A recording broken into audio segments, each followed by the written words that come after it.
मध्य प्रदेश में आज से दाखिल होंगे नामांकन, यानी 30 अक्टूबर तक नामांकन पत्र भरे जाएंगे।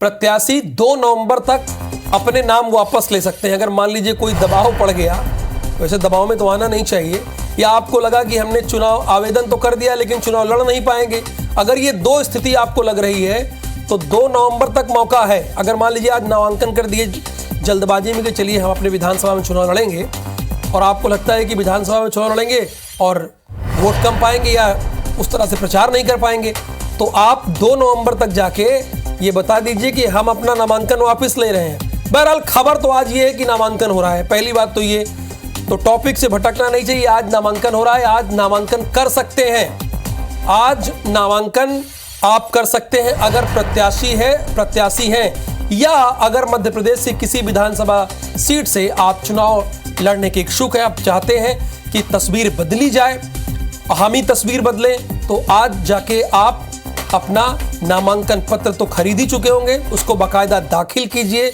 एजेंट को ले जाइए, दाखिल कीजिए और उसको जमा कर दीजिए। और यह प्रक्रिया 30 तारीख तक चलेगी, 30 अक्टूबर तक चलेगी। 30 अक्टूबर के पास आपके पास कोई और मौका नहीं होगा। मध्य प्रदेश में आज से नामांकन की प्रक्रिया शुरू हो जाएगी। सभी 230 विधानसभा क्षेत्रों के लिए 30 अक्टूबर तक आप नामांकन अपना दाखिल कर सकते हैं। नामांकन पत्रों की जांच 31 अक्टूबर को होगी। बता दें कि 22 अक्टूबर को रविवार, 24 को दशहरा, 28 को चौथा शनिवार, 29 को रविवार की छुट्टी की वजह से इन दिनों नॉमिनेशन फॉर्म जमा नहीं हो सकेगा।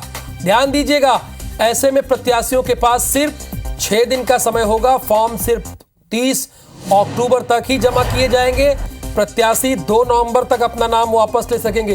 क्योंकि छुट्टियां बड़ी पड़ रही हैं, तो जो प्रत्याशी वो जरा ध्यान दें। अगर आप चुनाव लड़ रहे हैं, मध्य प्रदेश के या छत्तीसगढ़ के हैं, 22, 24, 28 और 29, फिर से मैं तारीख बता देता हूं, 22, 24, 28 और 29, इन्हें तो आप कट कर दीजिए ना, क्योंकि ये छुट्टी वाले दिन है।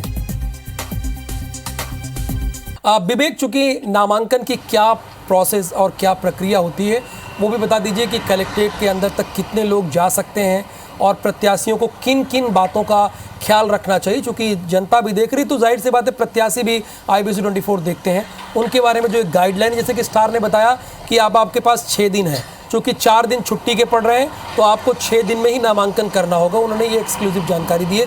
आपके पास क्या जानकारी है?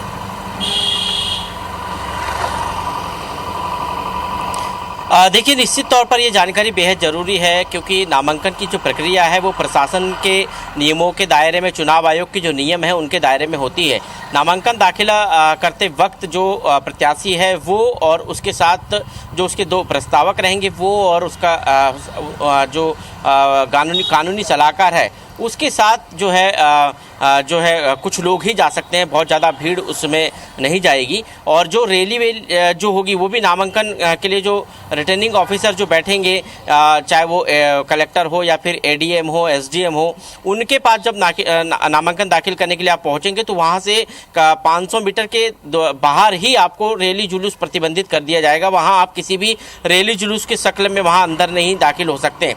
और नामांकन की जो प्रक्रिया है उसमें आपको हर वो तथ्य, हर जानकारी देनी, चाहे पर आपके पास आपके ऊपर कोई आपराधिक रिकॉर्ड हो वो भी जानकारी देनी है, संपत्ति की जानकारी देनी है। इसके अलावा आपकी पूरी एक जानकारी देनी है। और यदि एक भी जानकारी अधूरी होती है तो फिर स्क्रूटनी जब होगी, जब नामांकन पत्रों के सत्यापन जब होंगे, जांच होगी उनकी, तब निश्चित तौर पर आपका फॉर्म रिजेक्ट हो सकता है। तो कई बारीकियों का ध्यान रखना बेहद जरूरी है प्रत्याशियों को।